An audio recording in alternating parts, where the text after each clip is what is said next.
AI வளரப்போகுது வளரப்போகுது வளரப்போகுதுன்னு அந்த future எக்ஸ்பெக்டேஷனில் இந்த கார்பரேட்ஸ்லாம் வந்து நீங்கள் அவ்வளோ சாதாரணமால ₹50 ஒரு பொருளை வாங்கி அவன் வெப்சைட்டில் இதெல்லாம் இன்னைக்கெல்லாம் ChatGPTல போட்டாலே அதுவே நீங்கள் பொதுவாகவே ஸ்டாக் அனலைசஸை பொறுத்த வரைக்குமே முதல்ல என்னென்னா இதில் ஏதோ ஒன்றை வச்சுட்டுலாம் பிழைக்க முடியாது. நீங்கள் ஒரு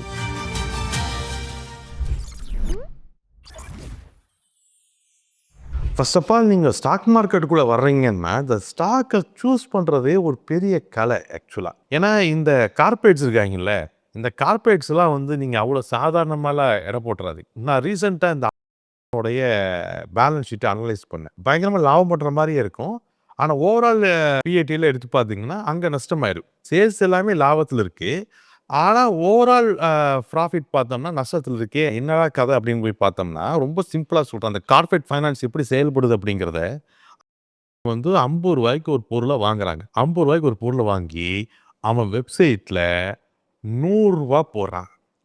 ₹100 போட்டுட்டு கீழே 60% டிஸ்கவுண்ட் போடுறான். இப்போ 60% டிஸ்கவுண்ட் போட்டானா எத்தனை ரூபாய்க்கு விற்பான்? ₹40 தான் விற்பான். இப்போ அவனுக்கு லாபமா நஷ்டமா? நம்ம என்ன சொல்லுவோம், அவன் வாங்கினது ₹50 ₹40 தான் எடுத்திருக்கான், நஷ்டமா பேசுவோம்ல. ஆனால் அவன் பேலன்ஸ் ஷீட்ஸை பார்த்தா அது லாபம். ஆக்சுவலாக அவன் ₹50 வாங்கின பொருளை ₹100 விற்றுருக்கான். இந்த 60% டிஸ்கவுண்ட் போட்டானு இல்லையா, அது வந்து பிஸ்னஸ் டெவலப்மெண்ட் எக்ஸ்பென்ஸு. அந்த வியாபார லாபமானா அந்த வியாபார லாபம். ஆனால் பிஸ்னஸ் டெவலப்மெண்ட் எக்ஸ்பென்ஸ் தான் அவன் போட்ட அந்த 60% டிஸ்கவுண்ட். இது கார்பரேட் ஃபைனான்ஸ். அப்போது அவனோட பேலன்ஸ் ஷீட் எடுத்து பார்த்தோம்னா அவன் பட்ட பிஸ்னஸ்லாம் லாபத்தில் தான் இருக்குது. ஆனால் என்ன அந்த லாபம் போட்டதுக்கு எக்ஸ்பென்சஸ் கொஞ்சம் அதிகமாக இருக்குது. அப்போ எக்ஸ்பென்சஸ் அடுத்த தடவை கம்மி பண்ணிட்டா அந்த லாபத்தை தக்க வச்சிடலாம் அப்படிங்கிற மாதிரி ஒரு இமேஜினேஷனை அந்த பேலன்ஸ் ஷீட் கொடுக்கும். ஸோ கார்பரேட் ஃபைனான்ஸ் ஒரு நல்ல கம்பெனியை தேர்ந்தெடுக்கிறது அப்படிங்கிறது அவ்வளோ சுலபமான ப்ராசஸ் இல்லை. எது நல்ல கம்பெனி பசும் போல் போத்திய புலின்னு சொல்லுவாங்கல்ல, அந்த மாதிரி தான் இன்றைக்கி இருக்கக்கூடிய பேலன்ஸ் ஷீட். அவன் பேலன்ஸ் ஷீட்டில் இருக்கிறதெல்லாம் பொய்யெல்லாம் கிடையாது. ஒவ்வொரு பேலன்ஸ் ஷீட்டுமே செபியால் ஆடிட் பண்ணித்தான் வருது. ஒரு பப்ளிக் லிமிடெட் கம்பெனி அவன் நினைச்சதெல்லாம் நம்பரா போட்டு பேலன்ஸ் ஷீட் எல்லாம் வெளியிட முடியாது. எல்லாரும் ஆடிட் பண்ணித்தான் வருது. ஆனா பிரச்சனை எங்கன்னா அதை எங்க படிக்கிறதுன்னு தெரியாத இந்த இன்வெஸ்டர்ஸ் கிட்ட இருக்கு. வெறுமனை என்ன பேலன்ஸ் ஷீட்டையே நீங்க வெறுமனை அவன் சேல்ஸ் ப்ராஃபிட்டானு பார்த்தா சேல்ஸ் ப்ராஃபிட் தான். ₹50 வாங்கி ₹100 வித்துருக்கான், சேல்ஸ் ப்ராஃபிட் தான். ஆனா அந்த ₹60 டிஸ்கவுண்ட் போட்டான்ல, அந்த பிசினஸை டெவலப் பண்றதுக்கான எக்ஸ்பென்ஸ். அந்த சேல்ஸ் ப்ராஃபிட் அது இங்க எக்ஸ்பென்ஸ். அது இந்த பேலன்ஸ் ஷீட்டை புரிஞ்சுக்கிறதுக்கு இதுவே ஒரு கலை. சரி, அப்போ எது பேலன்ஸ் ஷீட்டில் என்னென்னலாம் பார்க்கணும்? நீங்கள் மார்க்கெட்டோடைய அந்த குறிப்பிட்ட ஸ்டாக்கோடைய பிஏடியில் ஆரம்பித்து அதோடைய ரா மெட்டீரியல் எக்ஸ்பென்சஸில் ஆரம்பித்து எல்லா விஷயங்களும் பார்க்கணும். சரி, இதெல்லாம் பார்க்கறதுக்கு ஏதாச்சும் ரேஷியோஸ் ஹெல்ப் பண்ணுவோம் அப்படின்னா அதுக்கான ரேஷியோஸுகள் தான் இந்த PB ratio, EPS, PE ratio, ROC, ROIC, இந்த எல்லாமே அதுக்கான ரேஷியோஸுகள் தான். இந்த மாதிரி நிறையா ரேஷியோஸில் இருக்குது. நீங்கள் இது எல்லாத்தையும் தரவு பண்ணணும். ஃபர்ஸ்ட் ஆஃப் ஆல் என்னமோ பெரிய கம்பெனினா அது நல்ல கம்பெனி உடனே இன்வெஸ்ட் பண்ணலாம் அப்படின்ட்டுல இல்லை. ஒரு ஸ்டாக் அனலைஸ் பண்ணுறதுக்கு முன்னாடி நிறைய ரேஷியோக்களை நீங்கள் அனலைஸ் பண்ணணும். அந்த ரேஷியோக்களை ஒரு ஏர்னிங்ஸ் பர் ஷேர் என்ன சொல்லுது நம்மளுக்கு, அந்த கம்பெனியோட ஓவரால் ஏர்னிங்ஸையும் அதோட அவுட்ஸ்டாண்டிங் ஷேர்ஸையும் நீங்கள் டிவைட் பண்ணிங்கன்னா ஒரு ஷேரோட ஏர்னிங் எவ்வளோன்னு காப்பிடுது இபிஎஸ் ரேஷியோ. இந்த இபிஎஸ்ஸை கொண்டு போய் கரண்ட் மார்க்கெட் ப்ரைஸோட டிவைட் பண்ணிங்கன்னா உங்களுக்கு PE ratio, price to earnings கிடைக்கும். நம்மளுக்கு ப்ரைஸை புக் வேல்யூவால் டிவைட் பண்ணிங்கன்னா பிபி ரேஷியோ தரும். நம்ம அதுக்கு புக் வேல்யூங்கிறது என்ன, புக் வேல்யூங்கிறது அந்த கம்பெனியோடைய அசட் லைபிலிட்டியை பேஸ் பண்ணி இருக்கக்கூடிய வேல்யூஸ். அதுதான் அந்த கம்பெனியோடைய ஆக்சுவல் வேல்யூ. ஆக்சுவல் உண்மையை சொல்லப்போனால் புக் வேல்யூ. அந்த மதிப்புள்ள அந்த அளவுக்கு அசட் லைபிலிட்டிஸ் இருக்கக்கூடிய கம்பெனி நான் எத்தனை ரூபா கொடுத்து வாங்குறேன் அப்படிங்கிறத இன்னைக்கு இருக்கக்கூடிய மார்க்கெட்டோடைய ப்ரைஸ். இதெல்லாம் அண்டர்ஸ்டாண்ட் பண்ணிக்கணும். இதெல்லாம் இன்னைக்கெல்லாம் ChatGPTல போட்டாலே அதுவே கொடுத்துருது. ChatGPT give me the fundamentals of particular ஸ்டாக்னா அது பக்கமாக கொடுத்துது. அதெல்லாம் பிரச்சனை கிடையாது. அதுக்கப்புறம் ஒரு புரிதல் இருக்குல்ல. ரொம்ப சிம்பிளாக ஒரு விஷயத்த பேசுவோம். போன குவார்ட்டரில் ஒரு கம்பெனி ₹1000 கோடி லாபம் பண்ணியிருக்கு. இந்த குவார்ட்டரில் ₹2000 கோடி லாபம் பண்ணுது. அப்போ அந்த கம்பெனியோடைய ஸ்டாக் விலை ஏறுமா இறங்குமா? ஏறும்னு சொன்னீங்கன்னா நீங்கள் மார்க்கெட்டு புதுசுன்னு அர்த்தம். ஏன்னா 2ஆக பிரிச்சுக்குவோம் மார்க்கெட்டை. ஒரு 2003க்கு முன்னாடி பார்த்தோம் அப்படின்னு சொன்னோம்னா இந்த சோசியல் மீடியா இந்த மாதிரியான விஷயங்கள்லாம் இல்லை. ஒரு பப்ளிக் லிமிடெட் கம்பெனி அவங்களோட டெய்லி வியாபாரங்களை டிசிஷன்ஸ் எல்லாம் அப்போல்லாம் என்ன பண்ணுவாங்கன்னா இப்போ இருக்கிற மாதிரி ட்விட்டரில் இதெல்லாம் போட மாட்டாங்க. அப்போல்லாம் அவங்களோட நோட்டீஸ் போர்டில் போடுவாங்க, அவ்வளோதான். இந்த எக்கனாமிக் டைம்ஸ் மாதிரியான நியூஸ் பேப்பர்கள்லாம் போய் அதை கவர் பண்ணி ஒரு 10 நாள் கழிச்சு ஆர்டிக்கலாக போடுவாங்க. அந்த ஆர்டிக்கலை படித்து இன்வெஸ்டோ போன வாரம் இந்த கம்பெனி இதெல்லாம் இன்வெஸ்ட் பண்ணியிருக்கா அப்படிங்கிற இன்ஃபர்மேஷன்லாம் தெரிஞ்சுக்கும். அந்த மாதிரியான காலகட்டங்களில் டெய்லி அந்த கம்பெனியோடைய எஸ்டிமேட்டட் ஏர்னிங்ஸை கால்குலேட் பண்ணுறதுல ரொம்ப சிரமமாக இருக்குது. ஏன்னா இன்ஃபர்மேஷன் உடனே கிடைக்காது. நிறைய இன்ஃபர்மேஷன் ஸ்கிப் ஆயிரும்.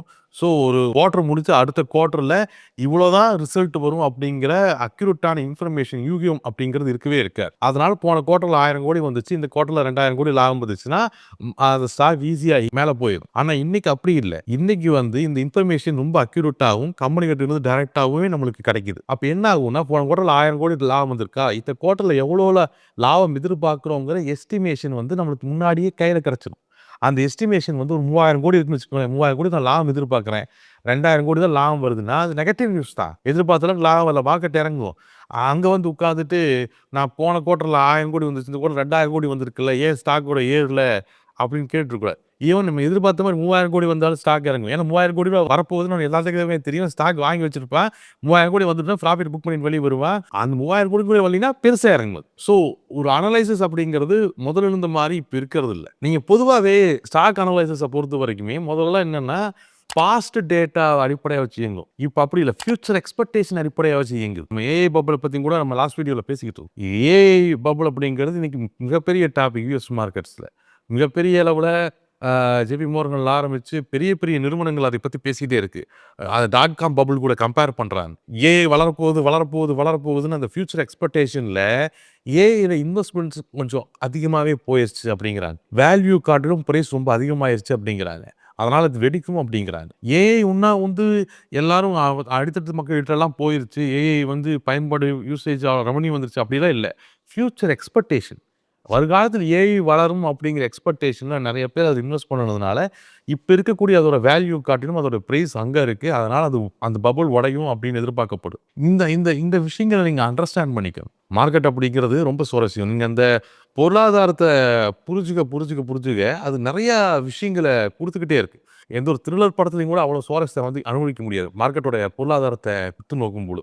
ஸோ இதெல்லாம் தான் ஒரு நல்ல இன்வெஸ்ட்மெண்ட்டை நோக்கி நம்மளை வழி நடத்துதுன்னு சொன்னால். இதுக்கப்புறம் டெக்னிக்கல் அப்படின்னு சொன்னால் எது அட்ராக்டிவான ப்ரைஸ். ஃபார் எக்ஸாம்பிள் எல்லா பொருளுமே 3 விதிகளின் அடிப்படையில் தான் இயங்கும். Price action, demand and supply, trend. இந்த 3 புரிஞ்சுக்கிட்டா மட்டும்தான் எந்த ஒரு பொருளையும் உலகத்தில் வர்த்தகம் பண்ண முடியும். ரொம்ப சிம்பிளாக எடுத்துக்குவோம். நீங்கள் ஒரு மொபைல் ஃபோன் வியாபாரம் பண்ணுறீங்க. ஒரு மொபைல் ஃபோன் வியாபாரம் நீங்கள் பண்ணணும்னா உங்களுக்கு என்ன தெரியணும்? மொபைல் ஃபோன் எப்பப்பெல்லாம் விற்கும்னு உங்களுக்கு தெரியும். மொபைல் ஃபோன் எப்பப்பெல்லாம் விற்கும்? 3 நேரத்தில் தான் விற்கும். Demand and supply first. ரொம்ப சிம்பிளாக எனக்கு ஒரு தேவை ஏற்பட்டுச்சுன்னா நான் வாங்குவேன். நான் ஒரு ஃபோன் வச்சுருக்கேன், கீழே உடஞ்சிருச்சு, நான் கடைக்கு போவேன், புது ஃபோன் கேட்பேன், கொடுப்பேன், வாங்கிட்டு வந்து ஒரு வியாபாரம் நடக்குது. டிமாண்ட் அண்ட் சப்ளைலாம் ஒரு வியாபாரம் நடக்குது. 2வது ப்ரைஸ் ஆக்ஷன். எங்கிட்ட மொபைல் நல்லா தான் இருக்கும், சூப்பராக தான் வேலை செஞ்சுக்கிட்டு இருக்கோம். இந்த ஆனால் புதுசாக iPhone 17 2 லட்ச ரூபா மொபைல் ஏதாச்சும் ஒரு கடையில் 30,000 ரூபா ஆஃபர் கிடைக்கட்டும், க்யூவில் போய் நின்றுவீங்க. உடனே நம்ம சொசைட்டியில் அது பண்ணுவாங்க. ஆல்ரெடி வீட்டில் ஒரு டிவி இருக்கும், சீப்பாக 2000 ரூபாய்க்கு ஏதோ ஒரு நல்ல டிவி கிடைக்கட்டும், சும்மா பெட்ரூம் இருக்குமே, நைட் படுக்கும்போது பார்த்துக்கலாமே அப்படின்னு வாங்கிட்டு வந்து போடுவான். இதுக்கு இன்னும் அப்போ இந்த வியாபாரம் எதனால் நடக்குது? Price action. அந்த வேலையை நம்மளை அட்ராக்ட் பண்ணுது. ப்ரைஸ் ஆக்ஷனால ஒரு வியாபாரம் நடக்குது. 3வது ட்ரெண்டு. ஃபார் எக்ஸாம்பிள் என்கிட்ட மொபைல் இருக்குது, அது நல்லா தான் வேலை செஞ்சுக்கிட்டு இருக்கு, எனக்கு மொபைல்லாம் தேவையில்லை. அந்த iPhone 17 2 லட்ச ரூபா தான், வேலையெல்லாம் எங்கேயும் கம்மியெல்லாம் கிடைக்கல. ஆனால் அந்த ஃபியூச்சர்ஸ் எனக்கு பிடிச்சிருச்சு. இல்லைன்னா எனக்கு அது ப்ரெஸ்டீஜ் இஷ்யூ வாங்குறது, இல்லை நான் கெத்து காமிக்கணும், இந்த காரணங்களுக்காக கூட நான் வாங்குவேன். இதெல்லாம் ட்ரெண்டு. இப்போ iPhone வச்சுருக்கிறது தான் ட்ரெண்டு.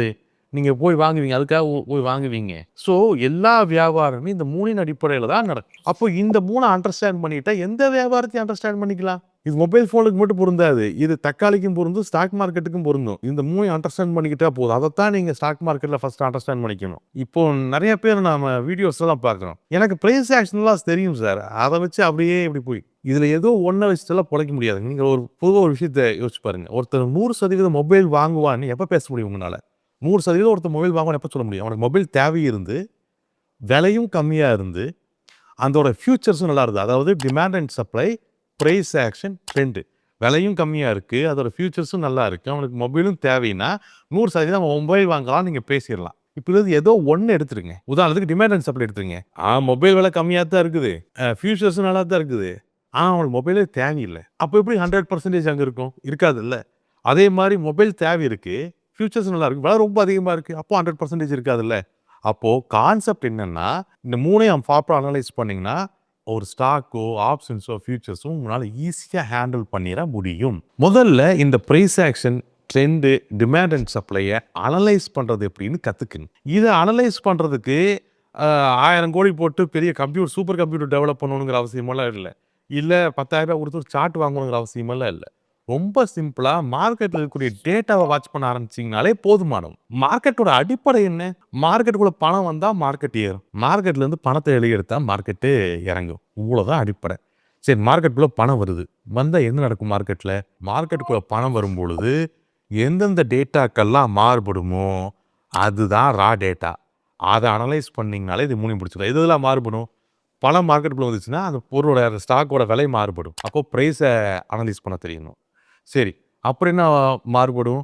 முடிஞ்ச வர்த்தகத்தோட எண்ணிக்கை, அதாவது வால்யூம், அது மாறுபடும். அப்போ அதை அனலைஸ் பண்றதுக்கு தெரியணும். சரி, அடுத்தது என்ன மாறுபடும்? முடிக்கப்படாத வர்த்தகத்தோட எண்ணிக்கை, அதாவது அவுட்ஸ்டாண்டிங் பொசிஷன்ஸ் சொல்லக்கூடிய இந்த ஓப்பன் இன்ட்ரெஸ்ட், அது மாறுபடும். இதெல்லாம் ரா டேட்டாக்கள். இதெல்லாம் அனலைஸ் பண்ணிட்டீங்கனாலே போதுமானது. இதுக்கெல்லாம் ஃபேன்சி சாஃப்ட்வேர்ஸும் 40 சூப்பர் கம்ப்யூட்டர்லாம் தேவையில்லை. இது எப்படி ஒர்க் ஆகுதுங்கிற அடிப்படை புரிஞ்சுட்டிங்கனாலே நீங்கள் முக்கால்வாசி அனலைஸ் பண்ணிடலாம். அங்கிருந்து ஆரம்பிங்க, பொறுமையா ஆரம்பிங்க, படிச்சுட்டு ஆரம்பிங்க.